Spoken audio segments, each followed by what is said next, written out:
Greetings design lovers.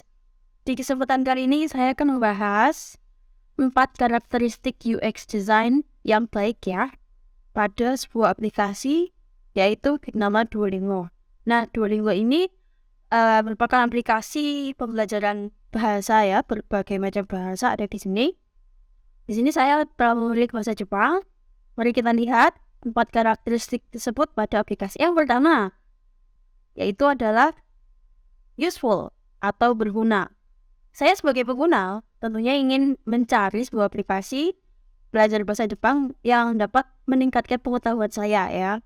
Baik itu kosakata, struktur kalimat Jepang maupun meningkatkan pemahaman lewat soal-soal ya. Lewat soal-soal biar lebih paham lagi dan lebih ngerti lagi gitu ya penggunaan struktur kata dan kalimat. Di sini ada kata potensi. Nah, karena sebelum materi ini juga ada materinya, jadi di sini menguji pengetahuan ya. Watashi, watashi, watashi. Jadi ini menguji pengetahuan pada materi sebelumnya. Yokoso, yokoso.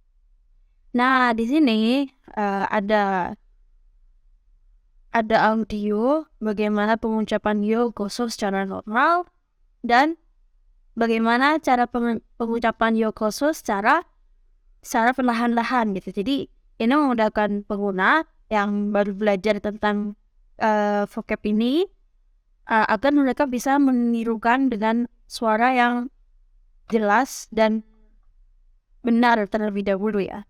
Jadi begitu. Soalnya ini terus jadi kayak menguji pengetahuan. Kyoto, Tokyo, Nihon. 山口さん、おはようございます。Yamaguchi-san, ohayo gozaimasu. Oh, ternyata di sini struktur kalimatnya. Jadi di sini tuh saya sebagai insan mengerti gitu. Oh, ternyata struktur kalimatnya di sini ada nama orang dulu, ternyata pakai san, ya pakai san. Ohayo gozaimasu gitu. Secara bakunya seperti itu. Watashi wa ken desu. Nah, apabila saya ingin mengetahui yang lebih watashi wa ken desu. Watashi wa ken desu. Nah, di sini saya sebagai user pasti merasa bahwa aplikasi ini useful ya. Useful, berguna, karena juga sesuai dengan apa tujuan aplikasi ini diciptakan. 地図。ようこそ。カバン。パスポート、ここ。中山さん、ようこそ。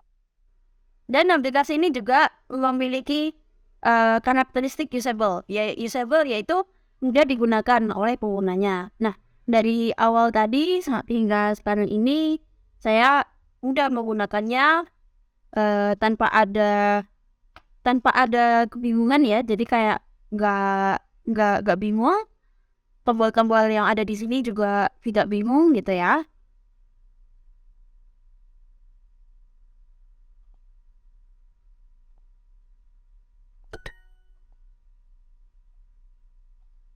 Watashi, どこ。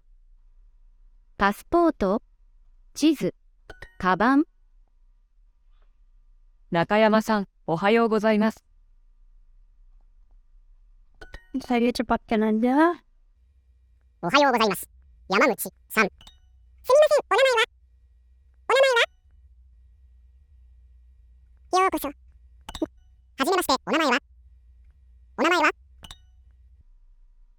Nah, untuk usable sendiri, ini juga mudah digunakan karena yang tadi sebelumnya tiap kata itu bisa diklik ya. Kalau misalnya user tidak tahu apa itu katanya, bisa diklik dan bisa bisa keluar arti dalam bahasa Jepangnya gitu ya. Yang ini kan nice to meet you. Oh ternyata nice to meet you, hajimemashite. Tuh. Yusaba itu sendiri juga merupakan penggunaannya itu mudah. Aplikasinya itu digunakan secara mudah gitu.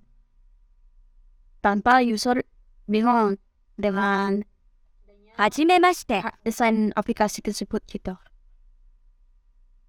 花です。はじめまして。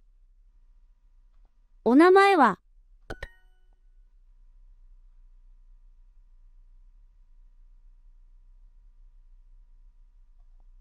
は、Ken, 田中です。 Oke, ini incorrect. Oke, continue. 私は、Ken, 田中です。 Oh, watashi wa Tanaka Ken desu. Oh, ternyata dibalik gitu ya. Mari kita ulang lagi.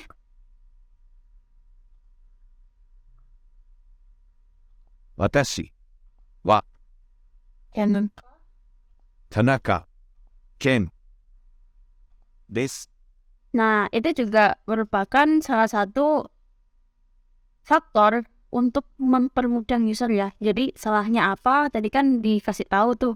Oh ternyata kebalik susunannya. Ken Tanaka itu kalau di Jepang tuh Tanaka Ken gitu. Nah itu juga mendata user.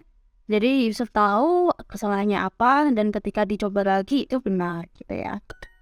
Jadi kita sebagai user designer itu juga harus memikirkan perasaan yang mungkin muncul pada penggunaan kita dan emosi mereka, perasaan mereka atau mungkin state of mind mereka gitu ya.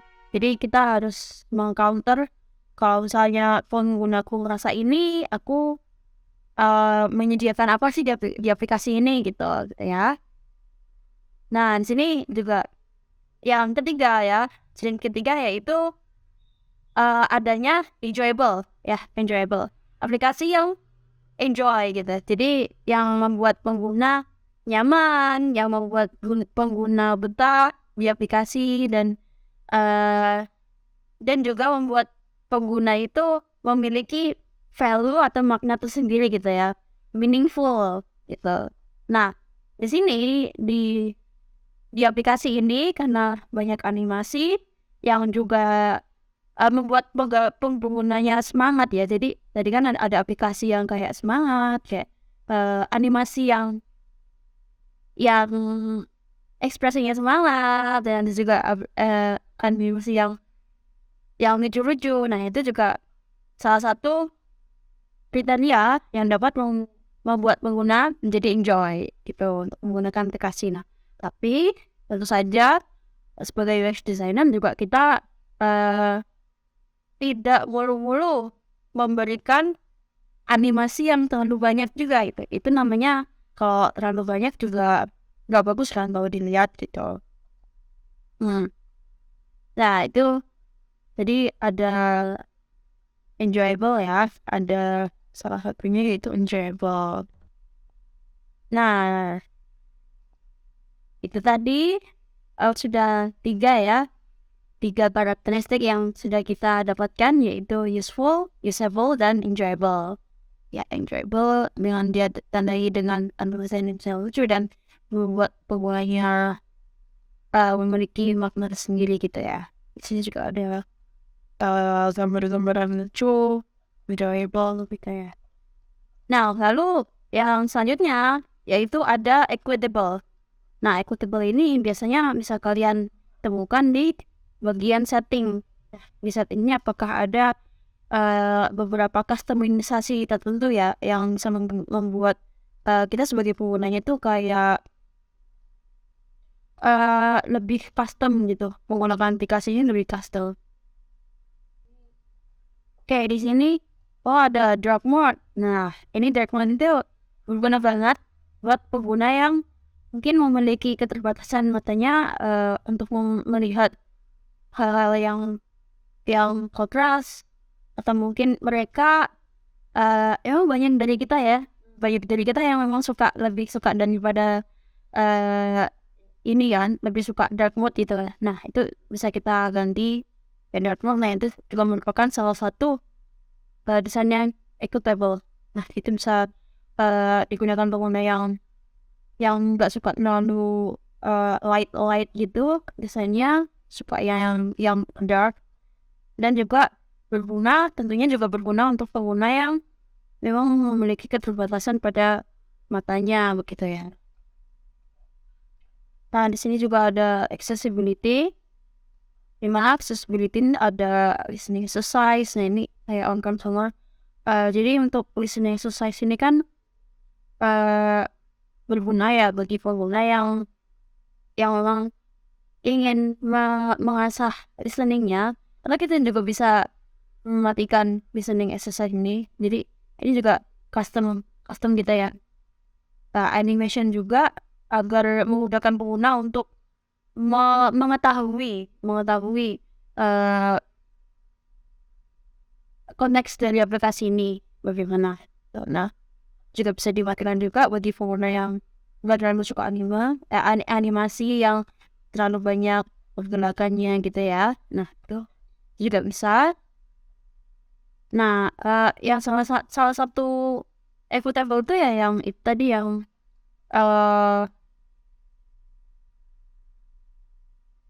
mengubah dari dark mode ke light mode atau light mode ke dark mode itu ya. Itu sesuai dengan preferensi pengguna.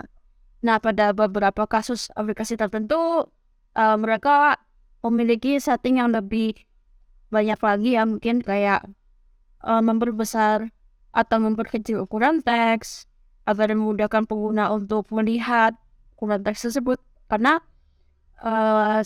kita sebagai UX designer kan juga harus melihat beberapa macam tipe pengguna ya. Ada pengguna yang memiliki keterbatasan pada penglihatannya, atau juga ada pengguna yang mungkin kakek-kakek atau nenek-nenek yang lebih suka untuk melihat tulisan yang besar-besar atau yang bagaimana gitu. Nah, ini juga bisa diperhatikan untuk memenuhi kriteria equitable ya gitu. Nah, baik, sekian dari review aplikasi Duolingo dengan menggunakan 4 kriteria itu tadi ya. Yang pertama ada useful, usable, enjoyable, dan equitable. Nah, sekian dan sampai jumpa.